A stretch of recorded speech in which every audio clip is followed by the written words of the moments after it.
In kindergarten, there was this girl named Emily who was a massive bitch, at least as much of a bitch as you can be at 5 years old.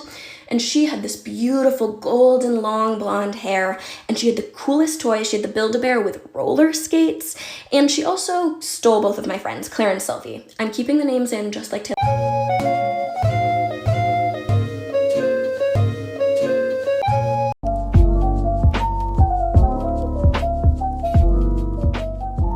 Taylor Swift. Anyway, they were my only two friends, and she told them that they could not play with me. And she also made them eat dirt and threatened them, and she was terrible. So I told the teacher, but the teacher was in her last year before retirement, so she decided not to do anything, obviously.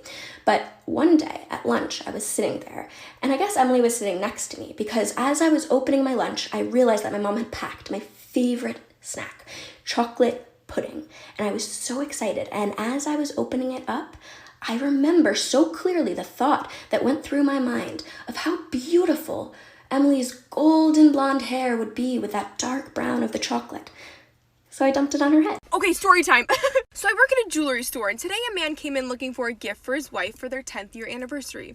He ended up picking out a piece that said, "My beautiful wife." And I said, "Anything else for you today?" And he said, "No, that's it for her, but I do want to make another purchase using a separate credit card. And could you possibly create a different account for me?" And I said, "Sure, what are you looking for?" And he said, "Do you have anything that says girlfriend?" And I said, "Yes." And he said, "Perfect, I'll take it. And do you have anything that says happy 1-year anniversary to go with it?" And I said, "Yes." And he said, "Perfect, I'll take it."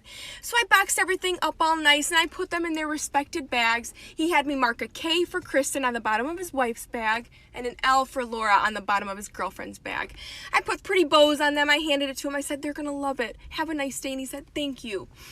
And shit, I just remembered that his wife's name is Laura and his girlfriend's name is Kristen. I must have mixed up the bags. When I was younger, I was in Walmart and I was eating a tube of Pringles and I ate them while my mom paid, but I forgot to let the guy scan them, so I walked out the Walmart and the alarm went off and I just started running because I got scared, and my mom couldn't find me because I was hiding behind the newspaper things, and the Walmart people called the police because I was missing, and when I hear them show up I thought I was a criminal, so I left my mom a note on the newspaper that said I went to Mexico to start a new life and not come looking for me, and then I took off running with my Pringles and ran for like an hour, and then the cops saw me walking down the road, so they pulled over, so I started running again, and then they were using the car intercom thing and they told me to stop running. So when I did, I thought they were gonna put me in handcuffs and take me to jail, so I was crying and I slapped the officer in the stomach and tried to run again, but he just held me back, and when he asked me what happened to me and I told him, he started crying because he was laughing so hard. And he just gave my mom $2 for the Pringles, and he was still laughing when he left. And that's the time I was a wanted criminal. Tell me about the time you realized your child might be a psycho. Okay, so my youngest comes up to me and she goes, "Hey, can you record your voice on one of those little Build-A-Bear hearts next time we go?" And I'm like, "Yeah, honey, of course." And she goes, "Sweet, because we're going to put that inside you when you die and fill you full of stuffing." She said we, so she ran this by somebody else that agreed on that idea. She wanted me to say, "I love you so much."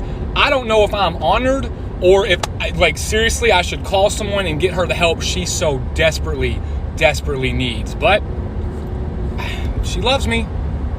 Storytime of how my stepmom got so jealous of me and my dad's bond that she plotted to kill me. So I never really liked my stepmom in the first place because she was a little controlling over my dad, and I just knew that she hated me and I really hated her too. But you know, my dad was in love and he seemed happy, so I didn't really say anything. And my dad would always take me to lunch on Saturdays and Sundays, and we'd have like a dad-daughter bonding day, I guess. And me and my dad were just super close. And every single weekend, me going to lunch with him would start an argument between them two because she said I was taking time away from them two. My dad really never chose sides, but I never really got involved in the relationship as much as I hated her because I just loved seeing my dad happy. Also, at this time, I was 15. And what I'm about to say next might sound just a little crazy and unbelievable, but I'm not sure who she was on the phone with. But while on the phone with somebody, she was talking about getting rid of me. Mind you, my mom had passed away when I was younger, and I really had no other family to go to. I don't know who she was on the phone with, but I overheard her on the phone saying that she was going to get rid of me. And honestly, I didn't really care, and I didn't really think anything of it because I knew she was crazy, but I didn't think she was that crazy. So all of a sudden, she started making me breakfast. And I'm not a breakfast person. I can't eat right when I get up. So every time she would make me breakfast, I'd be like, "Thanks, but I'm not hungry." and she would get so mad. Like, so freaking mad. I'm not gonna get into all the little details, but comes to find out, she was putting rat poison in my food. She had set up cameras in my room, and I don't know what kind of sense this makes. I think she's just crazy, but she started to hide snakes in my room and claim it was my fault that the snakes were coming in my room. Yeah, doesn't really make any sense. Once I told my dad, and my dad got out of his little in love stage with her, he finally stepped up and said something to her, and she admitted that she wanted me dead. He eventually called the cops, and to this day, she is in jail for attempted murder. Oh, did I forget to mention the day that he broke up with her, she tried to stab me in the throat.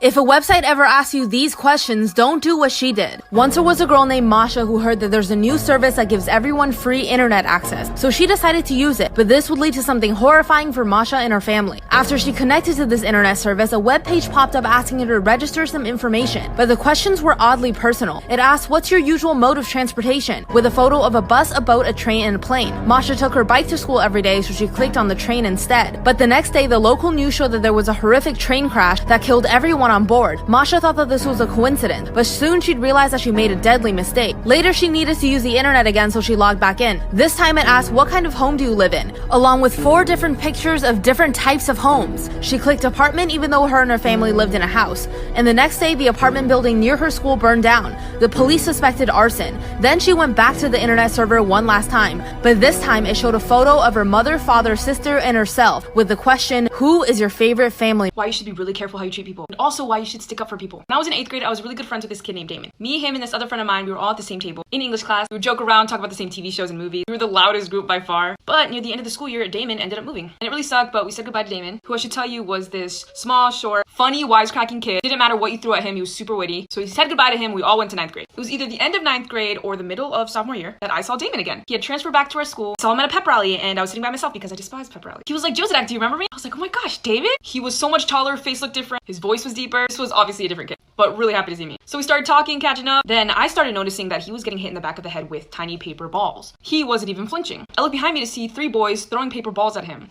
What? Dude, do you see what they're doing? Yeah, I'm used to it.